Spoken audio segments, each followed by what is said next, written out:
I'm Sarah with Twisted Tree, and today I'm at Oglebay Stables in Wheeling, West Virginia for some horseback Reiki. I'm with my student and friend Amanda Mokri. She can tell you a little bit about Oglebay Stables and what they do. Yeah, so we have a 27 horse stall barn, give or take, and then we offer trail rides, pony rides, and lessons to the public. So if you ever wanted to schedule a hour-long trail or a 10-minute pony ride or an hour or half-hour lesson, you could just call here. You can reach us through the park number, or our extension is 4042. So today we went on an hour-long trail ride, applying Reiki to two of the horses here. So you guys will get to see the footage from our horseback ride. It was a really beautiful day here.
Doing it horseback versus doing it in the stall?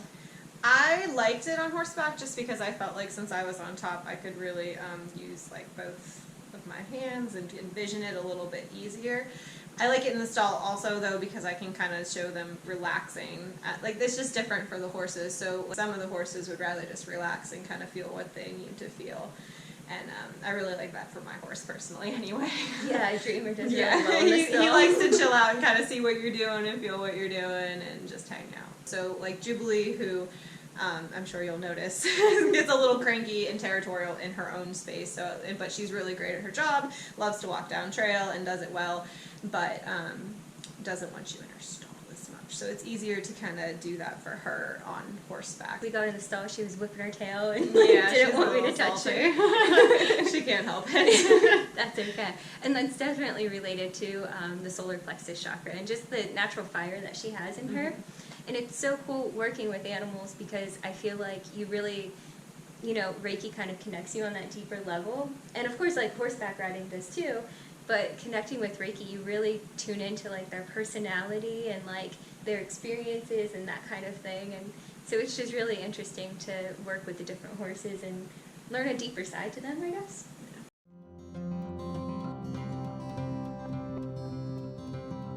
I think are some of the benefits that horses specifically receive from Reiki, or some of the benefits that you've seen? So Ben is very cranky and is always very cranky, and he's been, I don't want to say that he's been extra nice, but he's been nice for him. Like it helps him kind of relax and release whatever emotions that they need to, so he doesn't quite take it out on us as much as he used to. And then my horse personally has this nervous habit called weaving, where they just weave back and forth in their stall, and I only notice it around dinner time now versus when I used to see it a lot more. So I know that he has at least released some of his stress, which is good, and that's kind of what I want. So some other benefits that animals receive, in addition to that emotional, relaxation and everything, is going through their past experiences and their past traumas, and not necessarily traumas for the horse image that I worked with, but she did have experiences where she was a racehorse and she just didn't get all the attention that she wanted. She's a bit of a diva, and so it felt like she just kept wanting to either see her owner or just like have interactions with people, and I just kept seeing her kind of like in a dark barn, like hanging out, and she's like, I don't like this. I want to be talking, I want to be socializing, all that kind of stuff. She's a very talkative horse. Yeah.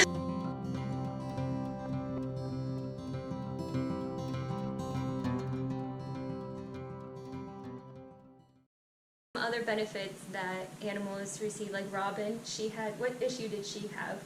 Ooh, it's like her leg would swell up. It's some rare thing that happens in their glands, and it just was a very, very big swelling of the little leg and like oozing out bad toxins. It's gross. Yeah. Fun fact, never came across that before, so that was a new experience. But she was on stall rest for a while that was kind of working itself out, and she was a little cranky and obviously swollen. Yeah.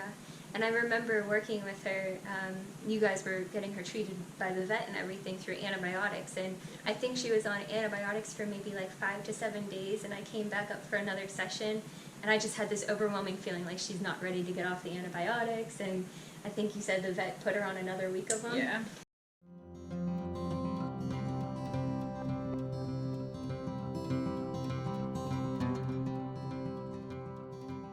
What happened with Dreamer's arthritis? Did you see any kind of difference in that after getting work? He does get his hocks injected, and I felt like it lasted a little bit longer than it normally does, because usually you get every 6 months, and his lasted about 8 this time. So hopefully the more I work with him, the longer we can make those injections last.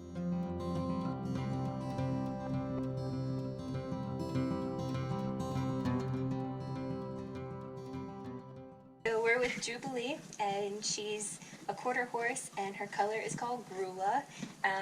It has like the nice brown and gray variations. She's 10 to 12 years old, and she has given birth once. Usually when animals give birth, we can pick that up in their sacral region or their sacral chakra. But we have worked with this horse before, and she actually held most of that experience in her heart chakra, which is kind of interesting. So when we start a holistic healing session with an animal, we immediately just start to get acquainted with the horse. Some horses or animals like to be touched. Some are very sensitive to touch. So with horses, we kind of just come into their stall and see, how they're feeling about the session. And if we kind of feel like they're okay and they're willing to receive that healing energy, then we put them in a gold bubble of healing light, and that really helps to start the energy flow going, kind of breaking up anything that would block the Reiki or just the healing energy in general from entering their body. Then we ground them. So we send a whole bunch of energy going from their feet, each of their feet, into the middle of the earth. And that really helps to let the animal start releasing. So before we even turn Reiki on or get the Reiki flowing, they're automatically grounded and already absorbing some healing energy, which is really beneficial. Then when we start and work with the chakras of the horses. We start at their third eye, which is located right between their eyes, and that's where their kind of decision-making comes from. That's where their trust and their intuition comes from. A lot of innate abilities are held in the third eye chakra. So for her, she's very stubborn, and she likes to have her way, and that's definitely where that shows up for her. We move on to the throat chakra, which is right at the bottom of their neck. And that is obviously their self-expression and their communication. A lot of horses do have overactive chakras, so they're very vocal. Animals have a different chakra than humans do, and it's located between their throat chakra and their heart chakra, and it's called the brachial chakra. Like to be around different animals, and that's where that will pop up. But for her, her brachial chakra seemed fine. Her throat chakra also seemed fine. Chakra, like I said, is where she held her experience of having her kid, and Mokri, who's behind the camera right now, even said that when she picked her up, she was kind of like, whatever, I'm done with you, I'm going somewhere new, see ya. And so that kind of just hung out there, and that's perfectly fine. That's something that's kind of more natural, I guess, in nature anyhow. So that's cool that she had that, so we just worked on clearing any of that negative energy from that experience out, and that was nice. Her solar plexus is just completely, I wouldn't say overactive, but it's just full of a lot of energy, full of fire. And so I recommended that they use peppermint in her water. It's really common in traditional medicine, especially in Chinese medicine, to look at the yin and yang properties of the body. And so if she has a lot of fire and a lot of, stubborn energy and a lot of just like spiteful energy, then cooling that down is really helpful to bring balance back to not just her energy and her emotions, but also her body in general too. Move on to the sacral chakra. And like I said, that's usually where any kind of emotions or experiences are held whenever animals have babies, people too. But hers was very fluid, so she has that kind of joy still sparking in her, so that's good. And then the last chakra is the root chakra, and that's at the very base of the body, and that's like the grounding. If an animal is unhappy where they are, or if they've experienced some traumatic experiences such as neglect or abuse, then that's usually where that's held. Her root chakra was totally fine both sessions that I've worked with her, so that's really good news. And then after the session, we just wrap up, putting them in that gold bubble and letting them ground down, and that really helps with the detox process. So after every Reiki session, even if it's just a chakra balance for people, there's always a 3-day detox period that happens. And with that, it's really helpful to stay grounded so that you can really release all of that energy and keep the good vibes. This video is really helpful for you guys to just kind of understand holistic healing with horses or just animals in general. And comment below if you have any questions or any experiences with this kind of stuff. Like the video if it's been interesting, and subscribe for more.